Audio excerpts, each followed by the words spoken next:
समुद्र मंथन में जो हलाहल निकला, जो विष निकला, उसका पान भगवान शिव ने किया, लेकिन कंठ में ही क्यों रोक लिया?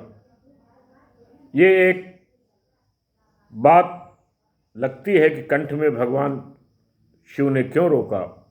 आइए इस बात को समझते हैं। समुद्र मंथन हुआ, भगवान विष्णु कच्छप के रूप में आधार मथानी के आधार पर थे, जिस पे सुमेर पर्वत से खींचा जा रहा था। भगवान विष्णु और मथानी को खींच भी रहे थे। जब आप सत्यनारायण की कथा सुनते हैं, शालिग्राम को स्नान कराते हैं दही से, खीर से, जल से, और वो चरणामृत हो जाता है। उसको चरणामृत कहते हैं। आज भगवान नारायण विष्णु स्वयं समंदर में उसका मंथन कर रहे हैं। समंदर का पानी आ रहा है, जा रहा है, उनके चरणों को धो रहा है, उनके चरणों का स्पर्श कर रहा है। पूरा समंदर ही चरणामृत हो गया है।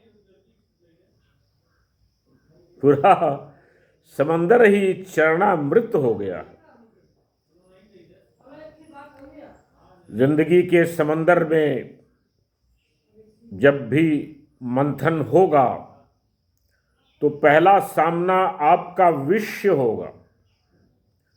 उस पर अगर विजय प्राप्त कर गए तो अमृत आपका इंतजार कर रहा है। फिर तो आपके लिए अमृत फैला पड़ा है। विष निकला,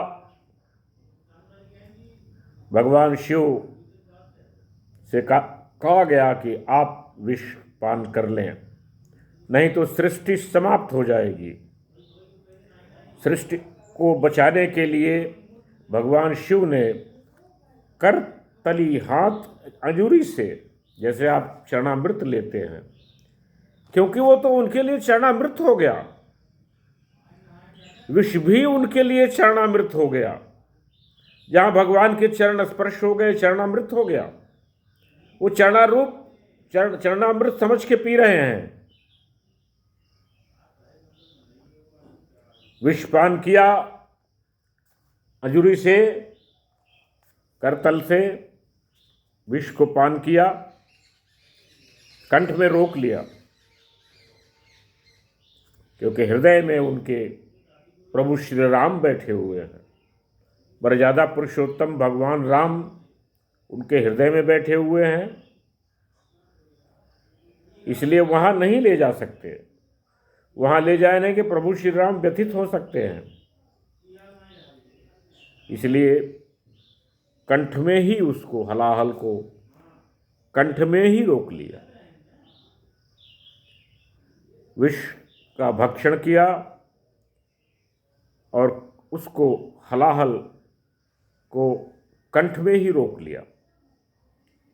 नहीं तो उनके जो आराध्य देव हैं भगवान श्री राम, अगर विष वहां चला जाएगा तो व्यथित हो सकते हैं। भगवान शिव अपने आराध्य देव को व्यथित नहीं करना चाहते, इसलिए उन्होंने विष को अपने कंठ पर ही रोक लिया। और नीलकंठ कहलाए, कंठ पर रोक करके नीलकंठ कहलाए और महादेव कहलाए। सृष्टि के कल्याण के लिए जब आप कोई कार्य करोगे तो आप भी महान बन जाओगे। आपका भी विश्व में, दुनिया में, इतिहास में आपका नाम होगा। तो इससे सीख ये मिलती है कि जीवन में जब हम संघर्ष करेंगे तो हलाहल भी निकलेगा। हमारा सामना विष से होगा, हलाहल से होगा, लेकिन प्रकृति उसका सामना करने की आपको ताकत देगी। आप सामना कर गए तो अमृत आपका इंतजार कर रहा है। सामने अमृत पड़ा हुआ, पूरा अमृत आपका इंतजार कर रहा है।